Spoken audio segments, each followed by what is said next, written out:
Assalamualaikum warahmatullahi wabarakatuh. Alhamdulillahirrabbilalamin. Sahabat Iqra, kembali lagi ke channel Kisah Islami. Kali ini kita akan melanjuti pembahasan tentang perpindahannya arah kiblat umat muslim.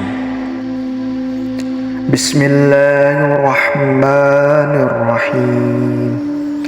Qad nara taqalluba wajhika fis sama falanuwalliyannaka qiblatan tarduha fawalli wajhaka satral masjidil haram wa haitsu ma kuntum fawallu wujuhakum satrah. Sungguh kami sering melihat wajahmu menengadah ke langit, maka sungguh kami akan menghadapkanmu ke kiblat yang kamu ridhoi. Palingkanlah wajahmu ke arah al-masjidil haram, dan di mana saja kamu berada, palingkanlah wajahmu ke arahnya. Apa yang terjadi telah turun ayat ini. Ya, orang Yahudi gempar dibuatnya. Mereka mencibir, apakah gerangan yang membuat umat Muhammad SAW berpaling dari Baitul Maqdis? Walaupun ucapan ini secara lahir adalah ejekan untuk Nabi dan umat Islam, mereka anggap umat Islam tidak punya pendirian, mudah goyah, pelintat-pelintut. Namun pada akhirnya ucapan ini adalah proses dari kritik pedas terhadap keputusan Allah Subhanahu wa Ta'ala, penolakan terhadap syariat Allah, dan sikap membutakan diri terhadap keutamaan yang Allah berikan kepada umat Islam. Benar, itulah hakikatnya. Namun demikian, tetap saja ungkapan mereka terasa berat diterima dan pahit dirasa bagi jiwa yang lemah dan mudah terombang-ambing. Lain halnya dengan mereka yang teguh imannya.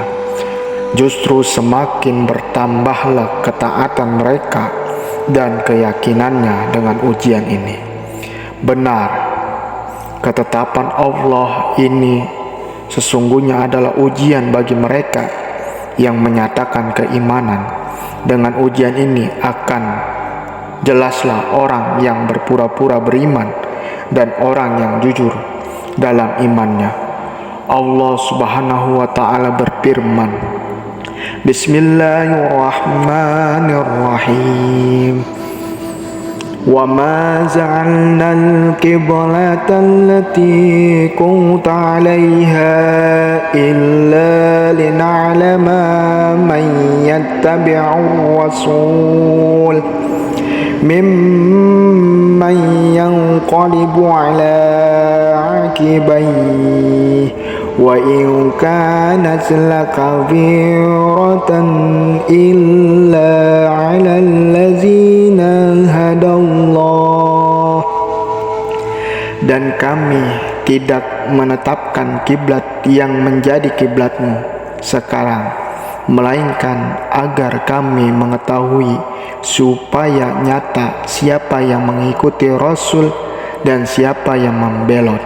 Dan sungguh pemindahan kiblat itu terasa amat berat, kecuali bagi orang-orang yang telah diberi petunjuk oleh Allah. Surat Al-Baqarah 143. Orang-orang yang mendapat hidayah tidak akan peduli dengan omongan dan olok-olokan siapapun setelah turun ayat pemindahan kiblat ini. Kenapa? Sebab Allah memberitahukan bahwa olok-olokan tersebut berasal dari orang-orang yang memang kurang akal, tidak punya sikap santun, dan tidak beragama dengan baik. Kalau begitu pantaslah mereka bertingkah.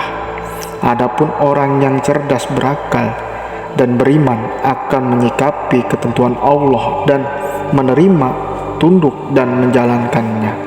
turunnya ayat 142 ini merupakan hiburan dari Allah untuk hambanya yang beriman. Hiburan sekaligus bukti nyata akan kebenaran risalah Nabi Muhammad SAW. Sebab ayat tersebut turun sebelum Allah memerintahkan Nabi untuk memindahkan kiblat ke arah Ka'bah, dan telah cukup hal ini sebagai bantahan. Namun demikian, karena rahmat dan kasih sayangnya, Allah kuatkan lagi bantahannya sehingga mulut-mulut orang-orang Yahudi terbungkam, sehingga sirnahlah berbagi suhbat kerancuan berpikir yang mungkin masih meninggalkan bekas. Ketahuilah, semua arah mata angin adalah milik Allah. Timur, barat, utara, dan selatan semuanya adalah milik Allah. Tidak ada yang keluar dari kekuasaannya, sehingga merupakan hak mutlak bagi Allah untuk memutuskan sesuatu terkait dengan kekuasaannya. Jika Allah tetapkan kiblat di arah timur, maka itu adalah hak Allah. Tidak ada yang bisa menolak hukum ini dengan alasan apapun. Jika Allah memindahkan ke arah lain, maka itu pun juga hak Allah, dan tidak ada pula yang bisa beralasan untuk menolak hukumnya. Namun Allah tidaklah memberikan hidayah melainkan kepada yang dikehendakinya dari hamba-hambanya. Di antara hidayah tersebut adalah perintah untuk menghadap ke Ka'bah, yang termasuk meninggalan dari ajaran Nabiullah Ibrahim, di mana menjalankan ajaran beliau adalah keutamaan besar dan anugerah yang agung. Jika demikian halnya, pantaskah kemudian seorang menolak anugerahnya, mengolok-olok keutamaan darinya, dan enggan mengikuti hidayahnya? Sesungguhnya sikap hasad dan melampaui batas telah membuat mereka berpaling dari hidayah Allah.